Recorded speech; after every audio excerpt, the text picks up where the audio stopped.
Seja bem-vindo à AFGEO Papers. Aqui a gente ensina como se manter atualizado em ginecologia e obstetrícia, mesmo que você tenha pouco tempo para estudar.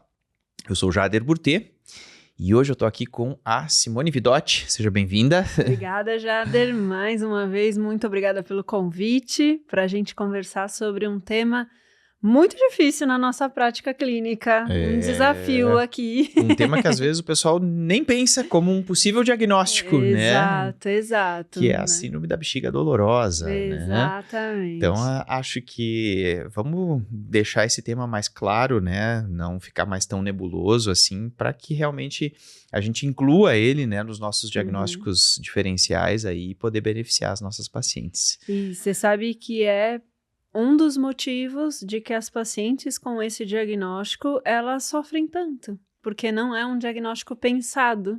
E como não é pensado, não é feito. E aí não tem a resolução desse quadro e a paciente tem uma queixa clássica de dor crônica, né? Então, a paciente da síndrome da bexiga dolorosa, a característica dela, ela é muito parecida com a paciente de uma endometriose.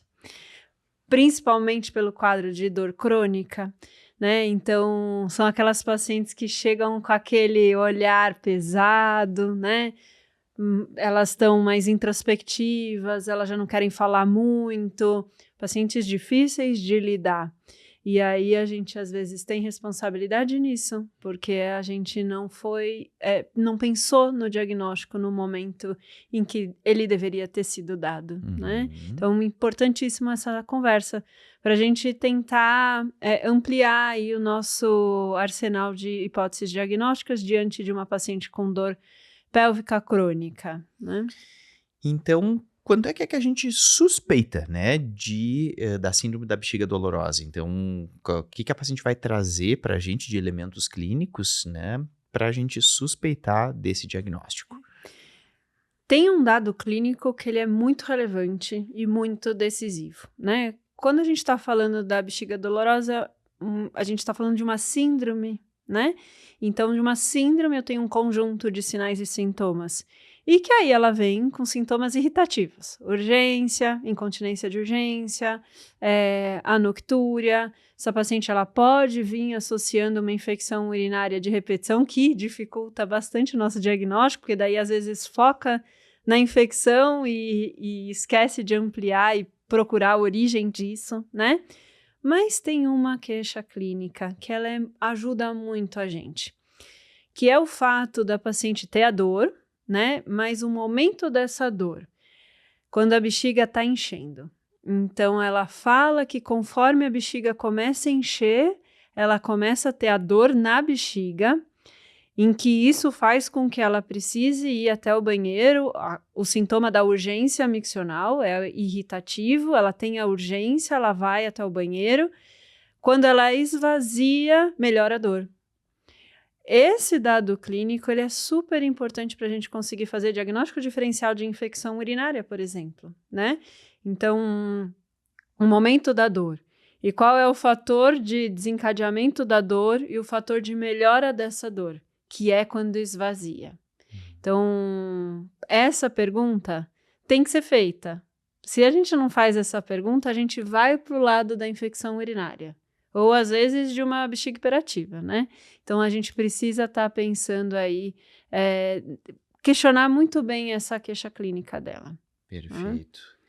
E qual que é a etiopatogenia da síndrome da bexiga dolorosa? Se a gente fosse pensar assim, do ponto de vista bem de etiologia mesmo, né? Qual é o gatilho? Onde é que surge isso, né? E por que surge?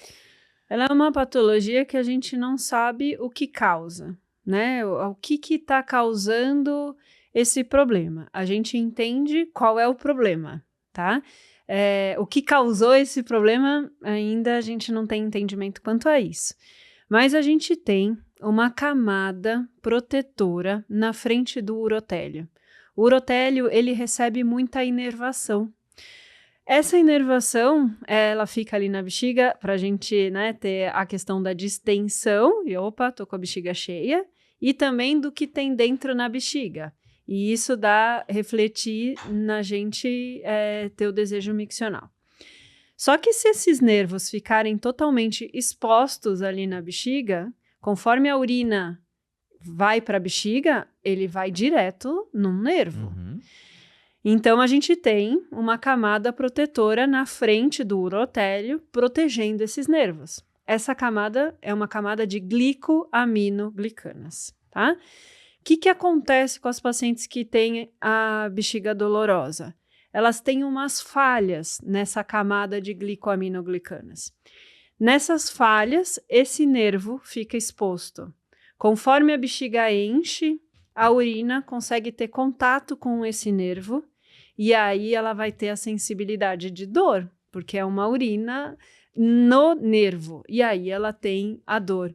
E que por isso que é o sintoma clássico. A bexiga enche, ela tem a dor, a bexiga esvazia, melhora a dor, tá?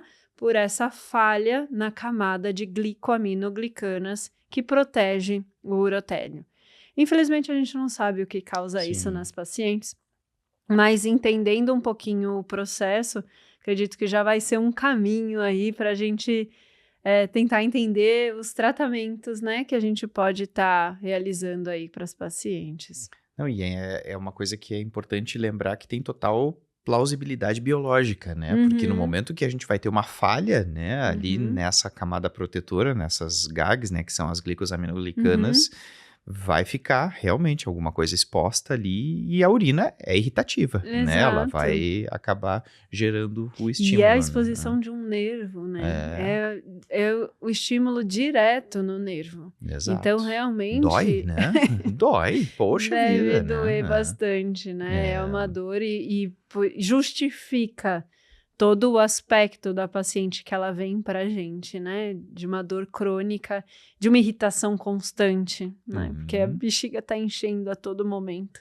Sim, então... a gente não tem como fazer parar esse processo, não, né? Não, é isso. Simone, em relação ao diagnóstico, né? O diagnóstico, ele é clínico ou a gente tem a necessidade de algum exame complementar? A base do diagnóstico, ela vai ser clínica. Tá? O que a gente precisa fazer é afastar outras causas, por exemplo, uma infecção urinária, por exemplo, uma bexiga hiperativa, né? Então, a gente vai estar fazendo um diagnóstico clínico de exclusão, muitas vezes, num primeiro momento. Dá para a gente abrir mão de diagnóstico, de exames complementares? Sim, né? A gente, por exemplo, mas esses exames complementares, muitas vezes, eles entram para afastar outros diagnósticos. Então, um ultrassom. Será que tem um corpo estranho dentro dessa bexiga? Um cálculo que está causando uma irritação ali? Então, muitas vezes, o exame complementar, ele é para afastar as outras causas, né? Não tanto para fazer um diagnóstico preciso da síndrome da bexiga dolorosa. A gente tem um exame que é a cistoscopia, né? A cistoscopia, ela consegue avaliar o urotélio e na hora que ela está avaliando o urotélio, ela pode ver áreas com aumento de vascularização, né? Causando como se fosse úlceras, esse aumento de vascularização e que sugerem para a gente aí um diagnóstico de síndrome da bexiga dolorosa, né? Que são essas áreas de falha que tem esse aumento, né?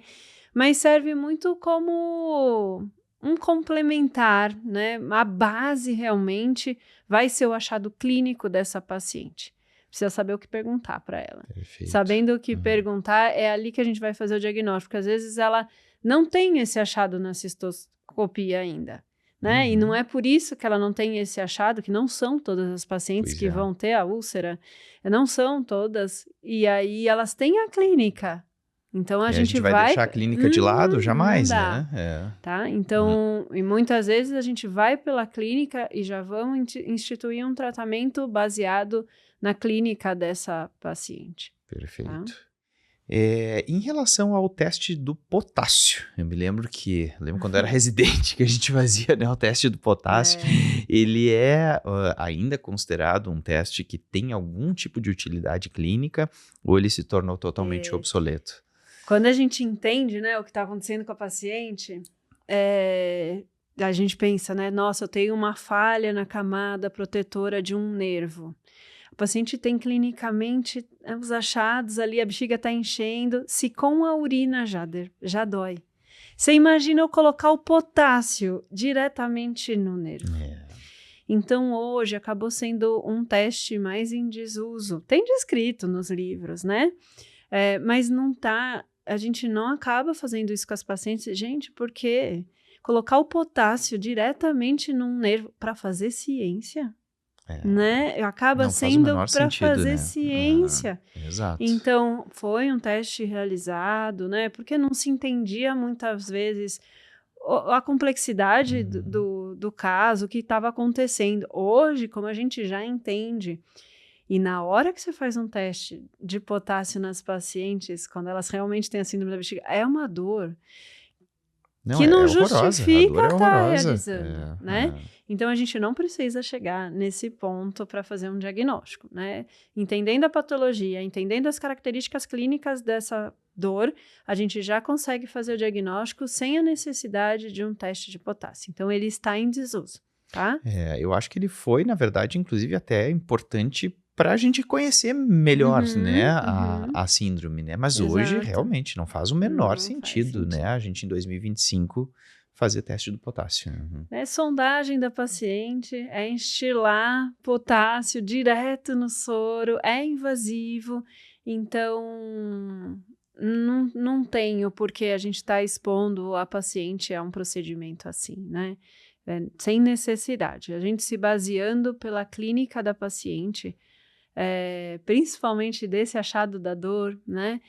A gente precisa afastar uma outra patologia que é a endometriose, né? Endometriose vesical, né? Que pode dar um sintoma parecido, não tão característico de, bexiga enche e dói, né? A gente vai ter uns outros achados que a dor piora na relação, na menstruação, né? A gente vai ter essa piora, às vezes uma hematúria associada ali. Então, a endometriose te traz outras características. Você precisa saber o que eu espero numa endometriose e o que eu espero na síndrome da bexiga dolorosa, né? Então, sabendo clinicamente, você faz a diferença. Você consegue. Ótimo, perfeito, excelente. Então, acho que a mensagem é essa, né? A gente falar em diagnóstico clínico, né? Lembrar que existe esse diagnóstico e acho que essa sua fala aí da pergunta para a paciente, acho que essa é uma mensagem imprescindível para a gente deixar aqui para o pessoal, né? Então, assim, sempre perguntar para a paciente se a dor alivia depois que ela faz xixi, né? Tá com aquela dor, tá incomodando, que ela não tá entendendo bem o porquê, de onde é que tá vindo aquela dor. Ela fez xixi e aliviou, né? Exato. A gente tem que pensar nesse diagnóstico. Né? Perfeito, é isso aí. É isso mesmo. Gente, então a gente convida vocês a entrar na nossa área do aluno, que aí a gente vai entrar na parte mais técnica, mais em relação a tratamento medicamentoso mesmo, tratamento, modalidades terapêuticas, na verdade, em relação à síndrome da bexiga dolorosa, a gente convida para entrar na nossa área do aluno. Mas a conversa foi super legal, acho que foi um bate-papo super bacana, e a Simone trouxe para vocês aí desde a fisiopatologia, né, da etiopatogenia, até essa parte agora de diagnóstico e o principal, né, que é como a gente conduzir a anamnese com a nossa paciente para pensar nessa possibilidade. Simone, super obrigado. Obrigada, Jada.